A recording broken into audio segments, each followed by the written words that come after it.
Hello friends, स्वागत है आप सबका एक बार फिर से मेरे YouTube channel unique English hub में। तो फ्रेंड्स, हम रोजाना कुछ सेंटेंसेस बोलते हैं, जैसे कि यहाँ से उठ जाओ, वहाँ मत जाओ, चलो आगे चलो, ये मुझे दो। तो ये सब जो छोटे छोटे सेंटेंसेस हैं, जो ये छोटे छोटे फ्रेजेस हैं, ये सब आप कैसे बोलेंगे? ये सब आप बोलेंगे मेरे साथ प्रैक्टिस करने से। तो फ्रेंड्स, आज का जो हमारा वीडियो है उसमें हम सीखने वाले हैं बहुत शॉर्ट सेंटेंसेस जो हम अपनी डेली रूटीन में, डेली लाइफ में बोलते रहते हैं। तो चलिए स्टार्ट करते हैं। आज का हमारा फर्स्ट सेंटेंस जो है, उसे मत बताना। तो फ्रेंड्स, ये छोटे छोटे सेंटेंसेस हैं, ओके। इनसे रिलेटेड हालांकि वीडियोस मैंने आपको पहले भी डाली हुई है, और उनकी जो प्रैक्टिस है आई होप वो भी आप अच्छे से कर रहे होंगे। तो हमारा फर्स्ट सेंटेंस क्या है इसमें? उसे मत बताना। तो यहाँ मैंने आपको पहले बताया है कि जब भी कोई मना करने का सेंस आता है तब हम यूज करते हैं डोंट का। किसका यूज करेंगे? डोंट का। उसे मत बताना, डोंट। बताने को हम इंग्लिश में क्या कहते हैं? टेल। उसे मत बताना, don't tell her. Don't tell her, okay.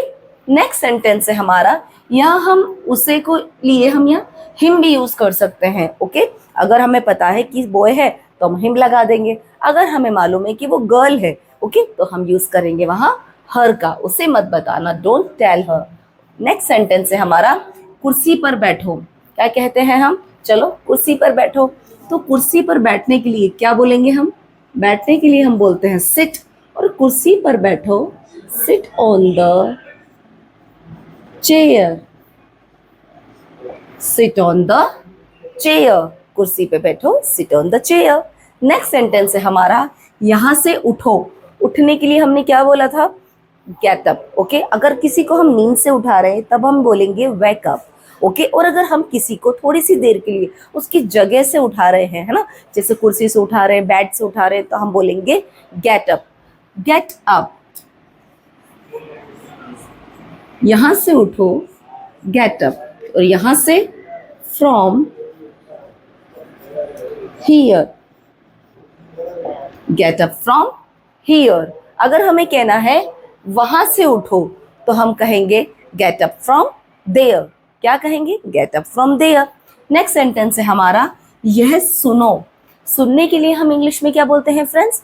Listen, okay. और मैंने आपको लिसन और हियर का डिफरेंस भी समझाया था, ओके, कि जब हम किसी भी चीज को अपनी पसंद से, है ना, हम खुद सुनना चाहते हैं, जिसमें हम इच्छुक हैं, डिजायर है हमारी, तब हम बोलते हैं वहां लिसन, ओके। तो यह सुनो, लिसन टू दिस। यह सुनो, लिसन टू दिस। हम सॉन्ग सुनाते हैं ना कई बार, है ना, कि यार ये वाला गाना सुन, ये सॉन्ग सुन, तब कहते हैं लिसन टू दिस। क्या बोलेंगे? Listen to this. Next sentence है हमारा, यह वाला लो। जैसे कि हम कभी मार्केट जाते हैं, आपस में बोलते हैं ना कि ये वाला नहीं, वो वाला लो, है ना, वो वाला नहीं, यह वाला लो।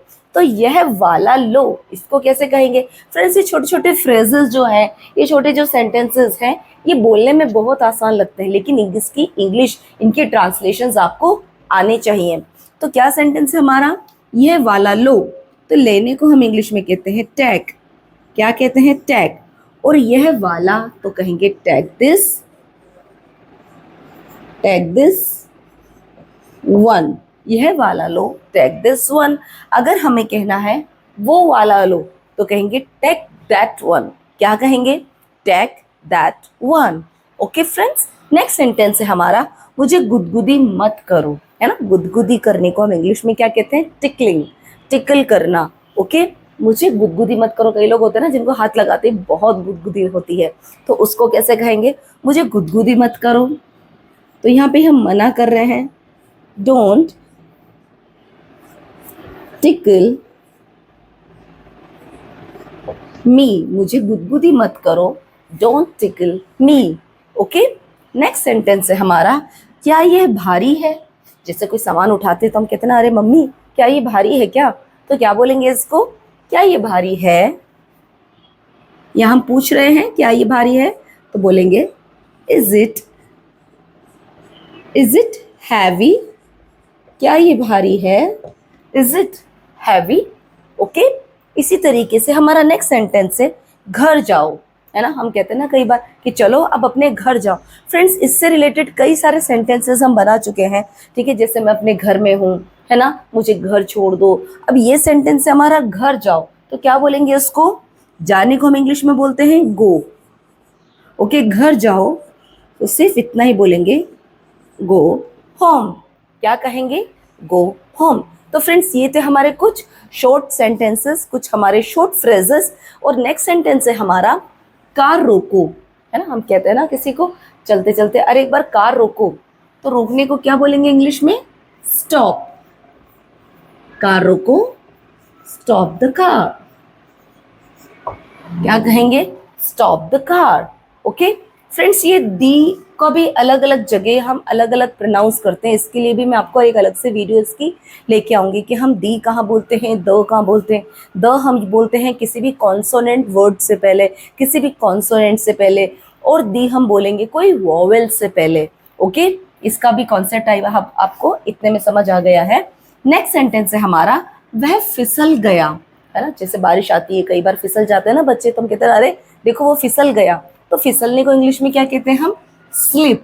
क्या कहते हैं? स्लिप। और वो फिसल गया तो बोलेंगे ही स्लिप्ड। वह फिसल गया, ही स्लिप्ड। अगर हमें कहना है वो वहां फिसल गया, है ना, क्या कहेंगे? वो वहां फिसल गया, तो कहेंगे he slipped there. He slipped there. Okay, next sentence है हमारा ज्यादा मत खाओ। बहुत लोग होते हैं ना, बहुत ज्यादा ओवर ईटिंग कर लेते हैं, बोलते हैं अरे I am full, I am stuffed, मेरा पेट भर गया है ना, मैं बिल्कुल फुल हो गया हूँ। फिर हम कहते हैं अरे ज्यादा मत खाया करो, ज्यादा मत खाओ। तो क्या कहेंगे इसको? यहाँ भी मना करने का सेंस आ रहा है, तो हम किससे स्टार्ट करेंगे हमारा sentence? Don't say, don't over eat, don't over ईट, ज्यादा मत खाओ, डोंट ओवर ईट। इसी तरीके से हमारा नेक्स्ट सेंटेंस है मैंने कुछ नहीं किया। कई बार बोलते हैं ना बच्चे, अरे मम्मी मुझे मत मारो प्लीज, मैंने कुछ नहीं किया। तो मैंने कुछ नहीं किया, इसको कैसे कहेंगे? तो देखो ये फ्रेंड्स, बहुत आसान है इसको भी बनाना। मैंने कुछ किया, पहले आप ये समझिए मैंने कुछ किया बोलेंगे आई डिड। मैंने किया, आई डिड। ओके, अब आपको ये कहना है मैंने कुछ नहीं किया, तो क्या बोलेंगे? I did nothing. I did nothing. Friends, English बोलना बहुत आसान है, और उससे भी आसान है इंग्लिश के ट्रांसलेशंस को या इंग्लिश के सेंटेंसेस को खुद से बनाना। एक बार अगर आपने कोई वर्ड सीख लिया, एक बार आपने कोई सेंटेंस सीख लिया, है ना, या आपने एक बार हिम्मत दिखा दी, तो फिर आप खुद से आगे सेंटेंसेस जो है वो बनाने लगेंगे। आपको खुद के उसके कुछ सिनोनिम्स ऐड करने पड़ेंगे, है ना, उसके कुछ ऑल्टरनेटिव्स आपको यूज करने होंगे। जैसे कि यहाँ मैंने बोला मैंने किया, तो सिर्फ इतना हम बोलेंगे आई डिड, मैंने किया। मैंने कुछ नहीं किया, आई डिड नथिंग। ठीक है, अरे हाँ मैंने कुछ किया तो है ना, क्या बोलना है मुझे? मैंने कुछ किया, तो मैं कहूंगी I did something, I did something. Okay, इसी तरीके से नेक्स्ट सेंटेंस है हमारा वो वहां रहती है। कई बार हमसे कोई एड्रेस में पूछता है, कहते हैं ना अरे वो कहाँ रहती है या वो कहाँ रहता है, तो हम कहते हैं अरे वो तो वहां रहती है ना। तो वो वहां रहती है, तो यहाँ पर रहती है गर्ल है, तो ऑब्वियसली हम यहाँ शी लगाएंगे, और रहती है शी लिव्स। लिव नहीं आएगा, लिव्स आएगा, क्योंकि शी जो है वो हमारा सिंगुलर है, इसीलिए हम यहाँ पर लिव ना लिख के क्या बोलेंगे? लिव्स। She lives. और वहां रहती है, शी लिव्स देयर। वो वहां रहती है, शी लिव्स देयर। और अगर हमें ये कहना है कि नहीं अब वो वहां नहीं रहती, क्या कहना है? अब वो वहां नहीं रहती, तो कहेंगे नाउ शी डजंट या she does not live there. Now she doesn't live there. Okay friends, next sentence है हमारा अंदर कौन है। जैसे कैसे कई बार हम रूम में पूछते ना, रहे अंदर कोई है क्या, कोई है अंदर, तो क्या बोलेंगे उसको? कौन को इंग्लिश में हम क्या बोलते हैं? हु। हु, अंदर कौन है? Who is inside. Who is inside, अंदर कौन है? Who is inside. ओके, और अगर हमें कहना है चलो बाहर आ जाओ, है ना, अंदर कौन है, बाहर आओ, तो हम क्या कहेंगे? Who is inside please come outside. Okay, अंदर कौन है, हु इज इनसाइड, बाहर आ जाओ, come outside. Okay, next sentence है हमारा बहुत ही घटिया ना, ऐसे ऐसे छोटे फ्रेजेस होते हैं ना जो हम कई बार बोलते हैं, वाओ कितना शानदार है, क्या बकवास है, बहुत अच्छा है, बहुत मजेदार है। तो उन्हीं में से एक है बहुत घटिया है। तो उसको क्या बोलेंगे, जब कोई चीज बहुत बेकार लगती है हमको तो बोलेंगे वेरी पुअर। बहुत घटिया है, वेरी पुअर। ओके, इसी तरीके से हमारा लास्ट सेंटेंस है अपना नाम लिखो। क्या है, अपना नाम लिखो। तो फ्रेंड्स इसका ट्रांसलेशन आप मुझे कमेंट सेक्शन में करके बताएंगे कि अपना नाम लिखो को हम इंग्लिश में कैसे बोलेंगे। तो फ्रेंड्स ये थे हमारे कुछ शॉर्ट फ्रेजेस, कुछ छोटे छोटे सेंटेंसेस जो हम अपनी डेली रूटीन में बोलते रहते हैं। और फ्रेंड्स आपको इनकी प्रैक्टिस बहुत ज़रूरी है, क्योंकि आप इन्हीं से अगर शुरुआत करेंगे तो आपकी इंग्लिश जो है वो और भी ज़्यादा फ्लुएंट होती जाएगी। तो फ्रेंड्स आई होप आपको आज का ये वीडियो पसंद आया होगा और आपको ये कॉन्सेप्ट भी अच्छे से क्लियर हो गया है। So friends, if you have any query and any suggestion, please let me know in the comment section. And if you find my video helpful, please don't forget to like, share and subscribe. Keep watching and keep supporting. Thank you so much.